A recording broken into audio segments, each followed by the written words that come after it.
Hello, welcome back. Today we are going to talk about An Occurrence at Owl Creek Bridge by Ambrose Bierce. This is one of the most famous short stories in American literature, especially because of its shocking twist ending. At first, it seems like a suspenseful story about a man trying to escape death. But as the story unfolds, we realize it is also about illusion, hope, fear, and the mysterious power of the mind in its final moments. Imagine being moments away from death, then suddenly you escape. You run, you breathe, you feel the world around you, and you believe you have been given another chance. But what if that escape was never real? What if everything you experience happened only inside your mind?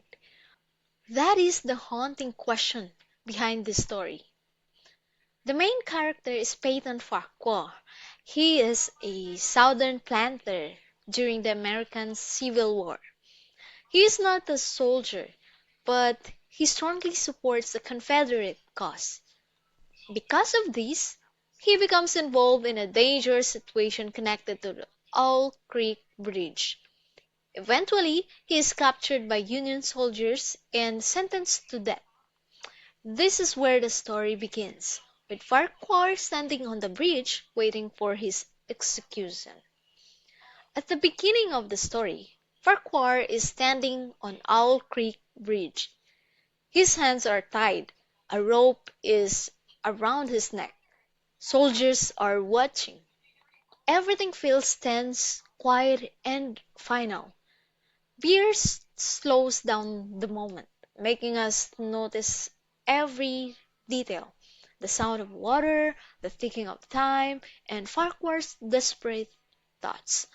This slow pacing makes the reader feel trapped in the same moment with him. Then something surprising happens.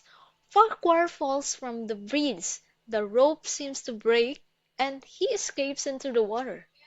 He swims away, avoids the soldiers, and runs through the forest.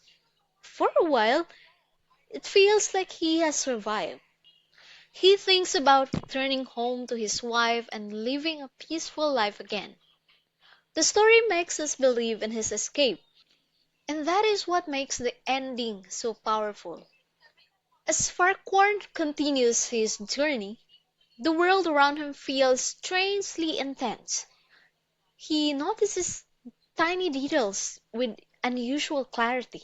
The sounds, the light, the trees, and even the road seem almost too vivid. At first, these details make the escape feel real, but slowly they also makes us feel uneasy. Something about this perfect escape does not feel completely normal. It feels like reality is beginning to bend. Then the story reveals the truth. Farquhar never actually escaped. The rope did not break. He did not swim away. He did not return home.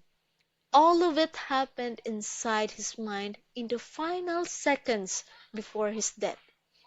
The escape was only an illusion. The twist is shocking because the story makes us all believe in freedom, only to reveal that death had already arrived. The bridge is one of the most important symbols in the story. It represents the thin line between life and death. Farquhar's dream of escape represents the human mind's final attempt to hold on even to the tiniest hope. Time is also important. In the story, a few seconds feel like a long journey.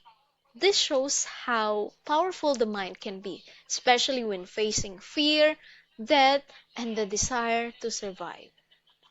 We should still read this story today because it shows how powerful illusion can be. It reminds us that mind can create an entire world in a moment. It also shows how hope can feel real even when reality is already closing in. The story is suspenseful, emotional, and deeply ironic. It makes us question what is real, what is imagined, and how the mind protects itself from unbearable truth. And one simple idea, an occurrence at all creek breeds, is about a man who imagines a complete escape in the final seconds before death. The story is powerful because it makes us believe in his survival. Then, in one sudden moment, it takes that belief away. It is a story about illusion, fear, time, and the mind's final act of hope. So for more simple lessons about literature, follow Lingualistica and see you in the next one.